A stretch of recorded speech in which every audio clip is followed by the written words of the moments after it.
what has happened with the case of Lebanon. In Lebanon, we had the head of Lebanese parliament, Nabih Berri, who is part of the Shia. He's part of the the Muslim community in Lebanon. He came out Hmm. and said, I don't know what is the relationship. I didn't search to see to find out what is the meaning of any agreement between the government in Lebanon and a foreign country, and how is that going to influence the constitution of Lebanon. Is that mentioned in the constitution? Do they really need to ratify that in the parliament? Because if that would be the case, you read the head of parliament in Lebanon saying no to the agreement, basically saying it doesn't mean anything. This agreement doesn't put an end to the war in Lebanon. They say what has happened between Iran and the United States in Switzerland, that would be the foundation of any sort of solution for the case of Lebanon. Here is what was mentioned by the head of Lebanese parliament, and I will check it out if the agreement would bring some sort of commitment to the country, the agreement between the two governments, basically without ratification of the parliament. And what is your understanding of that, Larry? Are you going to play what he said? I haven't heard what he said. Yeah, he said ending the war in Lebanon and ensuring the sovereignty and territorial integrity of this country are an important part of the first clause of the Islamabad Memorandum of Understanding. Our serious goal is to put an end to the war in Lebanon and return to the and the return of the displaced. And he's talking about the people. More than 200,000 people were displaced Right. from the southern Right. part of Lebanon, and end the occupation and withdrawal of the Zionist entity from Lebanese territory. In the Swiss talk, it was decided to form a unit to resolve the conflict, which includes Iran, America, and Lebanon. Our efforts in Switzerland are in the interest of the Lebanese people, but the Zionist enemy is trying to circumvent the issue of restoring Lebanese sovereignty. The deal between Lebanon and the Zionist entity is a conspiracy and a provocation. This is the full statement on his part.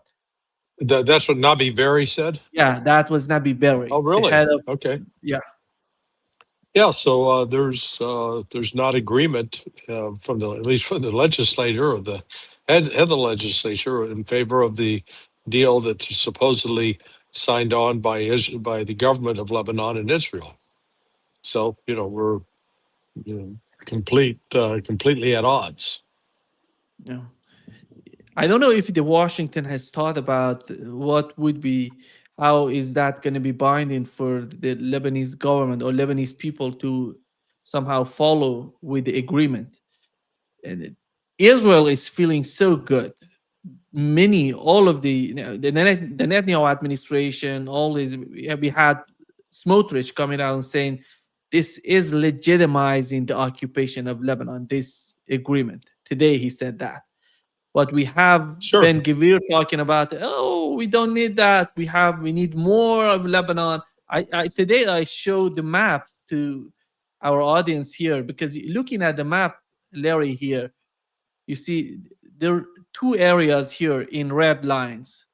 Right. Right. They supposed to withdraw from these two areas, Israelis, these two little areas in southern Lebanon, and coming within the border between Israel and Lebanon, and the yellow line, which is Hmm. huge, by the way. It's something like 1.6 times the Gaza Strip. It's not some sort of little territory to be ignored on the part of Lebanese people. Right. And do you think that the Trump administration, in the new sort of teeth tat attacks on Iran, and they're gonna we learned on the Trump administration, Axios report that they're gonna have the next round of negotiation this week, because the two sides decided not to attack each other. And I would assume the issue of Lebanon would be the first issue to be discussed if they meet. in, I don't know where they're going to meet. It's going to be in Switzerland or somewhere else. Well, they were supposed to meet today and tomorrow. And Yeah. apparently that got canceled, pushed back, postponed, whatever you want to call it. So, you said they said they're going to meet next week, or have they set a date? Yeah. No, the Access reported this coming week, which means from Monday to Friday. They didn't say what specifically what day that would be, but it's going to be basically the two sides. Access reported the two sides agreed to talk or to meet this week. Well, And yeah. I Originally, they were supposed to meet in Switzerland today, so that got pushed back. yeah. Do you think, Larry? Let's put it this way: two issues are so important, of importance.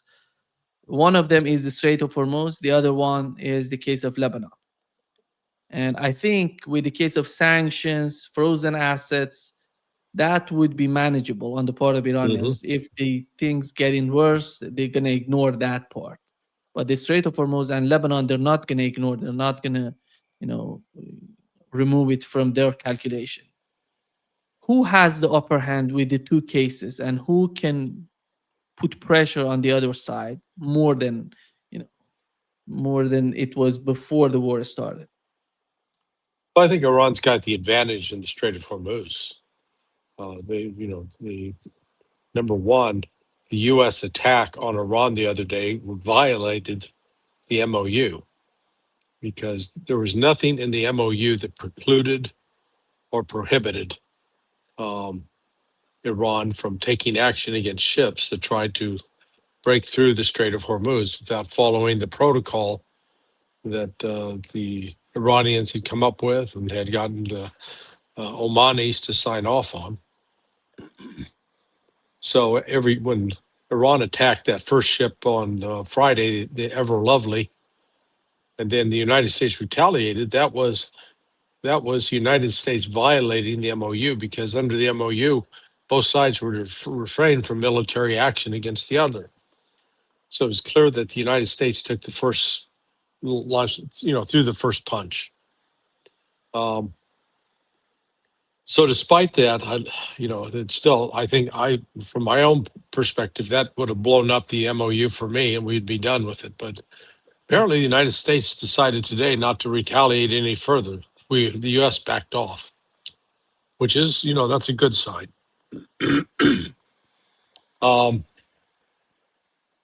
As far as Lebanon goes, but Iran, before going to Lebanon, Larry, the Iranian attack on Kuwait and Bahrain, they said 8 points, the 8 targets in these two countries, and they basically hit the Fifth Fleet in Bahrain and Ali Al Salem Air Base in Kuwait.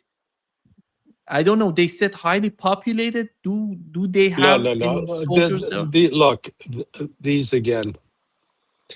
The Iran, excuse me. Iran launched a bigger retaliatory strike on Saturday compared to what it did on Friday. That said, it was still not a massive attack, and it did not destroy key U.S. assets. It was, again, turns out more symbolism than substance. Similarly, the U.S. attack on Iran was more symbolism than substance, once again. And that, I think, explains why here we are today. It's now probably 2:30 a.m. in the morning, or 2:45 a.m. in the morning in Tehran, and U.S. is not attacking it. So, I think U.S. is calm. Trump and stuff, despite the tough talk, they've calmed down and backed away. So, the U.S. was not. They could have gone a lot farther and done a lot more, but they chose to limit the strike. It was, I think, a symbolic show of force, and the Iranian response was had more symbolism than actual substance to it. It appeared to be bigger at the time, but now that we've got the benefit of looking back with hindsight, it was sending, again, it was sending more of the United States a message: better stop messing with us, otherwise we'll go full on with this. And the U.S. doesn't want to do that. Yeah. Here is Iranian army spokesperson, Brigadier General, Akrami. He said that we have serious plans in two areas: domestic production and the purchase of advanced equipment from friendly countries. Basically, it seems it's going to be Russia and China. We will Right. certainly have more advanced equipment in the coming days.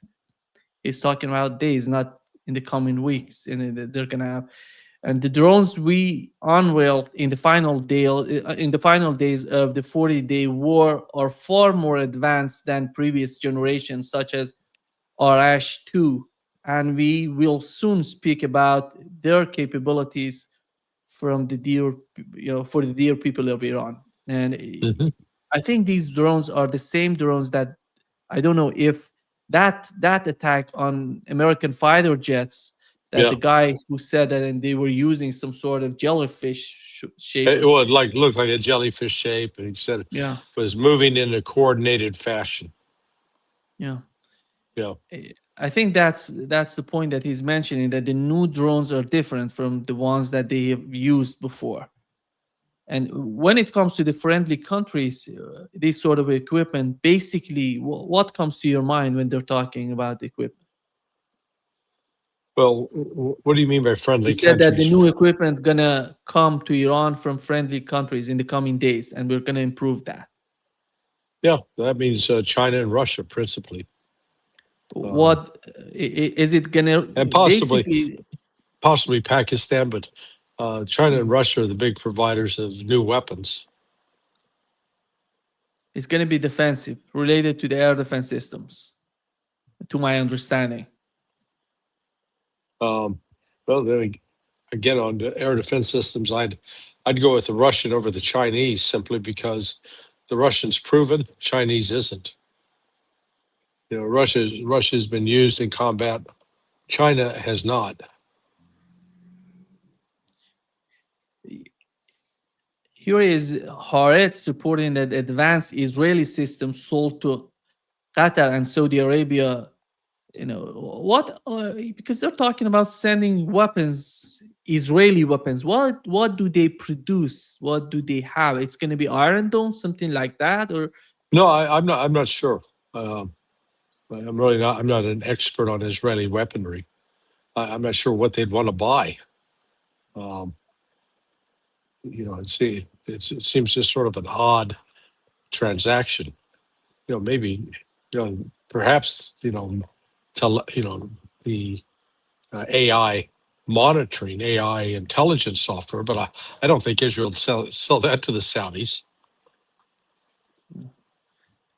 I assume that's going to be some sort of surveillance or spying equipment.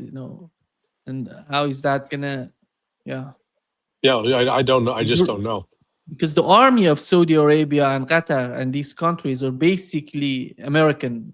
Those equipment, fighter jets, everything they have Right. is coming from the United States. Or do they receive from Russia and China as well? Not to my knowledge. I think you're correct. They primarily they've been cultivated and trained and husbanded by the West. Just moments ago, Iranian foreign minister says the U.S. is obliged to stop Zionist attacks and implement a ceasefire. The security structure of the Persian Gulf must be rewritten without foreign interference. And this is the way, Larry, the Pakistani government, when it comes to the region, how much are they dependent on the United States when it comes to the security of the region? The Pakistani government. The Pakistani dependent on Yeah, the United States? on the United States. Yeah, not at all, to my knowledge. They're not dependent on the U.S. U.S. really didn't have leverage over them on that. If anything, I'd argue Pakistan has the leverage simply by virtue that Pakistan's a key transportation hub for getting intelligence support and other personnel into Afghanistan, for example. Yeah. So they have to rely upon them for that. Again, there's long-standing ties between Pakistan and U.S. intelligence, but I don't think they got anything new planned right now. Iranian foreign minister, it says the same thing that just moments ago he said, according to the first clause of the memorandum of understanding, the war on all fronts, including Lebanon, must completely end. Mhm. And it is regrettable that the Zionist regime continues its attacks, while according to the commitments accepted in the memorandum of understanding, the direct responsibility to stop these aggressions, the commitment is the United States has decided, they said that we're going to stop that, but you don't see any sort of pressure. As we talk, they were attacking Lebanon Right. today. Well, there's no, the MOU is not a legally binding document. Therefore, it's more like a suggestion. But Israel and Iran can both learn to ignore the I guess call it the changeover from ship to ship. I mean, they can, so they're not locked into that. So it's some sort of de-escalatory process. Let's put it this way. Yeah. And no one is de-escalating, specifically Israel. Well, Israel's not a signatory to it. The United States is supposed to bring Israel under control. So far, they haven't. Now you can say that, therefore, Iran needs to, that's going to be on the agenda to talk about. I think the Iranians are making clear, hey, we got to see some progress on this, or we're not going to stay involved. It seems that Iran is considering, as just Iranian foreign minister said, that any U.S. action breaching MOU terms will delay reopening of the Strait of Hormuz. Today I said that, Larry, I think for Iran to close the Strait of Hormuz is not going to be a closure for China or Russia, for other countries, friendly countries, for Iraq. It's going to be a closure that works for Europeans and the United States, Israel, and these countries. If Iran decides to close the Strait of Hormuz again, so what is the reaction? It's going to get him back to the war, to full war, the two sides? Well, the MOU has now been violated. It is up to Iran to decide whether or not it is going to continue to operate under the framework of the MOU. U.S. has clearly violated it. The first clause of that MOU, the first paragraph, stipulates that Iran and U.S. will no longer attack each other. Yeah. Okay, the United States violated that the other day when it launched the attack on Kemsh and Sirik.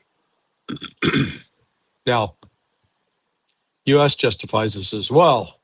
Iran to hit a ship that was trying to go through the strait on the Bahrain, on the Omani side of the Gulf, and Iran struck them illegally.